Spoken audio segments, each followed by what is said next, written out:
আলাইকুম।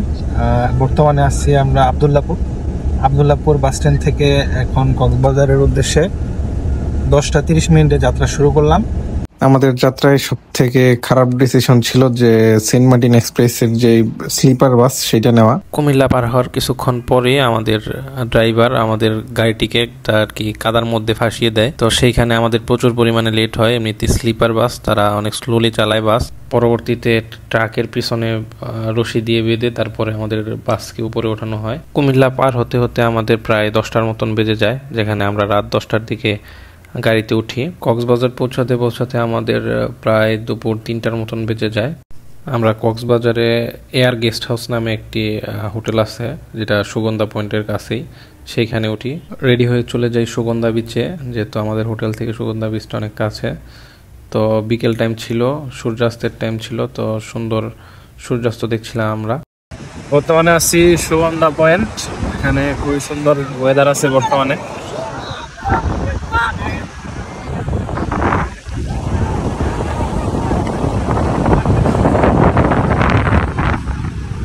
বিচে আমরা কিছুটা সময় স্পেন্ড করি, কিছু ভিডিও নেই এবং ছবি তুলি।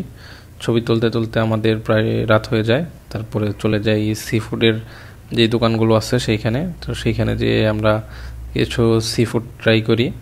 তারপরের দিন সকাল সকাল বের হয়ে পড়ি, সুগন্ধা বিচের দিকে যাই। তো সেইখান থেকে প্ল্যান ছিল মেরিন ড্রাইভের দিকে যাওয়ার জন্য।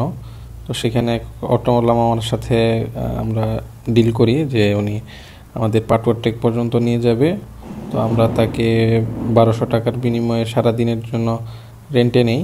তো মামাটি খুবই আন্তরিক ছিল, সে আমাদের সবগুলো প্লেস দাঁড় করিয়ে দেখাচ্ছিল এবং বলছিল যে কোন কোন প্লেসের মধ্যে কি কি জায়গা আছে, কি কি দেখতে হয়। তো মেরিন ড্রাইভের শুরুতেই প্রথমেই এই ঝর্ণাটা পড়ে। তো ঝর্ণাটার আশেপাশের ওয়েদারটা খুবই সুন্দর ছিল, রাস্তার পাশেই যেতে বাম পাশে পড়ে। তো আমরা এই জায়গায় নেমে কিছুক্ষণ দাঁড়াই এবং কিছু ছবি ভিডিও শ্যুট করি। তারপরে আবার আমরা আমাদের গন্তব্যের দিকে যেতে থাকি। প্রাকৃতিক সৌন্দর্য উপভোগ করতে করতে আমরা চলে যাই হিমছড়িতে। তো সেইখানে এন্ট্রি ফি ছিল 35 টাকা করে জনপ্রতি।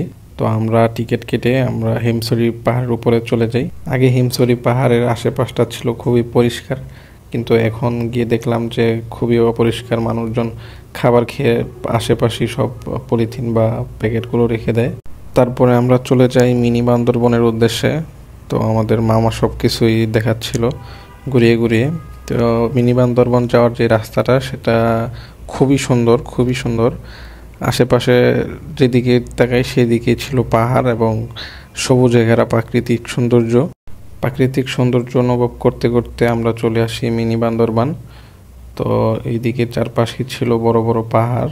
এক অটোওয়ালা মামাকে রিজার্ভ করলাম 1200 টাকার বিনিময়ে। সে আজকে সারাদিন আমাদেরকে ঘুরাবে। তো মামাটা খুবই আন্তরিক, সে যতগুলো স্পট আছে সবগুলো আমাদেরকে দাঁড়িয়ে দেখাচ্ছে, বলতেছে যে কোন কোন স্পটে কি আছে। আসলে আমাদের দেশটা খুবই সুন্দর, যদি আমরা ঘুরতে না বের হই তাহলে আমরা আমাদের দেশকে অনুভব করতে পারবো না, আমাদের দেশের সৌন্দর্যকে দেখতে পারবো না।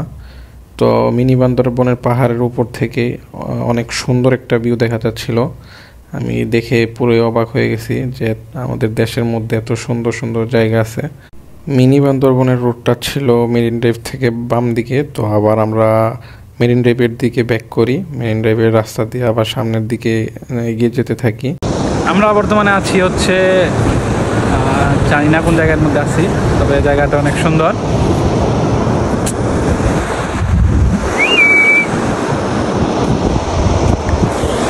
তারপরে নেক্সট প্লেস হিসেবে আমরা চলে আসছি হচ্ছে ইনানি বিচে। তো তখন ছিল প্রচুর পরিমাণে রোদ, আমরা আর সাহস করিনি যে সামনের দিকে যাওয়ার জন্য, ইনানি বিচের দিকে যাওয়ার জন্য। তারপরে আমরা সেখান থেকে চলে আসি পাটুয়ার টেক, যেটা আমাদের লাস্ট ডেস্টিনেশন ছিল। এইখানে এসে আমাদের পানি দেখে আর সহ্য হচ্ছিল না, তাই গাড়ির মধ্যে জুতাগুলো রেখে আমরা পানিতে পা ভিজানোর জন্য চলে আসি। এখানে ছোট বড় অনেক ধরনের পাথর ছিল এবং পাথরের সাইড দিয়ে অনেক ধরনের কাঁকড়া ছিল, ছোট কাঁকড়া, এবং কাঁকড়ার ডিমও দেখতে পাই আমরা। দেখতে পারতেছেন যে তো সুন্দর ছোট কাঁকড়া ছিল। তো এখানে পানির মধ্যে পা ভিজিয়ে আমি কিছু ভিডিও করি এই জায়গার মধ্যে। জায়গাটা ছিল খুবই সুন্দর। পাটুয়া ট্রেক থেকে ব্যাক করার সময় দেখি কিছু জেলে ভাই মাত্রই তাদের নৌকা নিয়ে মাছ ধরে এসেছে সমুদ্র থেকে। তো আগ্রহ নিয়ে তাদের কাছে যাই এবং জিজ্ঞাসা করি কি মাছ, এবং দেখেন কত সুন্দর সুন্দর মাছ, তারা টাটকা মাছ এখন সমুদ্র থেকে নিয়ে এসেছে। তো সেইখান থেকে একটু সামনে বিচের দিকে যাই, আর খুবই সুন্দর একটা জিনিস দেখি যে বালিগুলো আর কি বাতাসের কারণে নিচ দিয়ে বালিগুলো উঠছে, কিন্তু উপরে উঠতেছে না, বালিগুলো খুব সুন্দরভাবে পায়ের নিচ দিয়ে যাচ্ছে। নতুন অভিজ্ঞতা, এখন যাচ্ছি আমরা ডাকতেছি নৌকাটা ধাক্কা দিয়ে দেওয়ার জন্য নদীতে যাওয়ার। এখন একটু হেল্প করে আসি, কেউ নেই আর আশেপাশে।